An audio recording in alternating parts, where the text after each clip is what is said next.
আলমারিতে যদি এরকম পুরনো শাড়ি থেকে থাকে, ছাপা শাড়ি হোক বা সিল্কের শাড়ি অথবা তাঁতের শাড়ি, তাহলে ঝটপট বার করে সুন্দর একটা পাপোশ বানিয়ে নাও, তাও আবার খুব অল্প সময়ে, একদম বিনা খরচে। অনেক শাড়ি আলমারিতে পুরনো থেকে যায় যেগুলো কোনো কাজে লাগে না, তো সেগুলোকেই তোমরা এইভাবে কাজে লাগাতে পারো। আর এই পাপোশটা বানাতে আমি এই পাড় ব্যবহার করব না। এই পাড় দিয়ে এর আগে একটা ভিডিও দেওয়া আছে, সেটা তোমরা দেখতে পারো, আর এর পরেও একটা ভিডিও আসবে, তোমরা দেখে নিও। আর মিডিলের যে অংশ সেইটুকুই আমি আজকে ব্যবহার করব। তো প্রথমে পাড়টাকে আমি আলাদা করে নিচ্ছি। আর এই যে এবার আমি ছোট ছোট করে পিস করে নেব। আর আমার ভিডিওগুলো যদি তোমাদের ভালো লাগে তাহলে অবশ্যই লাইক কমেন্ট শেয়ার করে দেবে। আর এখনও পর্যন্ত যদি আমার চ্যানেলটিকে সাবস্ক্রাইব না করে থাকো তাহলে চ্যানেলটিকে সাবস্ক্রাইব করে পাশে থাকা বেল আইকনটিকে প্রেস করে রাখবে পরবর্তী সকল ভিডিও নোটিফিকেশন সবার আগে পাওয়ার জন্য। আর তোমরা আমার এই পাপোশের ভিডিওগুলোতে এত ভালোবাসা দিচ্ছ, তার জন্য তোমাদেরকে অসংখ্য ধন্যবাদ। তাহলে চলো ভিডিওটি তোমরা দেখতে থাকো।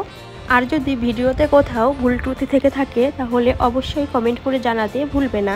আর যদি ভিডিওটি ভালো লাগে তাহলেও একটা কমেন্ট করে দিও। তোমাদের একটা কমেন্ট আমার ভিডিও করার উৎসাহকে দ্বিগুণ করে দেয়। তো এইভাবে করে আমি পিস পিস করে নেব।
তারপরে আমি এরকম করে কেটে নেব।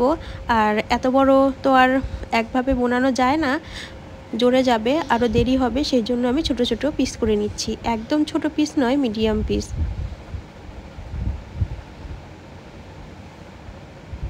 এই যে 3টে পিস করে নিয়েছি। তারপর একটা গিঁট দিয়ে নিচ্ছি।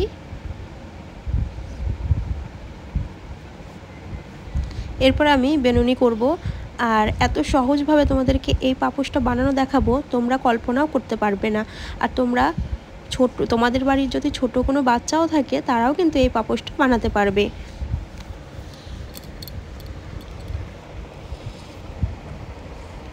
তো এবার আমি বেনুনি করে নিচ্ছি। আর আমার মনে হয় সকলেই বেনুনি করা পারে, মানে বেনুনি করতে পারে, তো অসুবিধাই হবে না।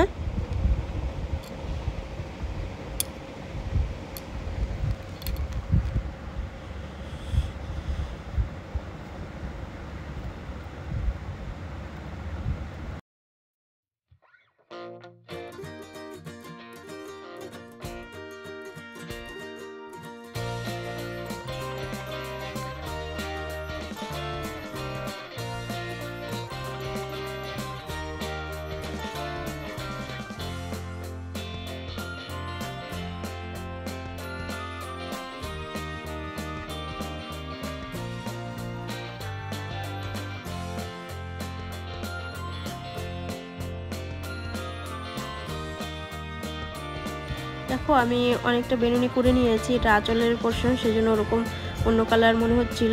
তারপরে আমি এই যে একটা সুতো নিয়ে নিয়েছি। তোমরা বড় ছোট যেরকম ইচ্ছা, যেরকম তোমাদের বাড়িতে আছে সেরকমই নেবে, কিন্তু সুতোটা একটু ভালো নেবে যাতে অনেক দিন টেকে। তো এই যে সুতো ভরে নিয়েছি। এবার একটা গিঁট দিয়ে নিলাম। তারপরে এটাকে আমি এবার এরকম করে ফোল্ড করে দেব। তোমরা বুঝতে পারছো নাকি জানি না। এবার আমি সেলাই করে দেব।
এইভাবে হয়তো তোমরা বুঝতে পারছো না, তো তার জন্য আমি ব্যাক ক্যামেরায় দেখানোর চেষ্টা করলাম। এই যে তো এইভাবে করে আমি ঘুরিয়ে ঘুরিয়ে সেলাই করে নেব। আর সেলাই কিন্তু ভালো করে করতে হবে প্রত্যেকটা ঘরেই।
পুরোটা আমি সেলাই করে নিয়েছি। আর এই যে দেখো এতটা হয়েছে। আর শাড়ির কিন্তু অল্প একটু অংশ দিয়েই আমি এটা এত বড় তৈরি করেছি। আর পুরো শাড়ি দিয়ে যদি তৈরি করি তাহলে অনেক বড় একটা পাপোশ তৈরি হবে। তোমাদেরকে আমি শাড়িটা দেখিয়েও দিলাম। আজকের মতো ভিডিও এখানেই। ভালো লাগলে অবশ্যই সাবস্ক্রাইব করে পাশে থাকবে।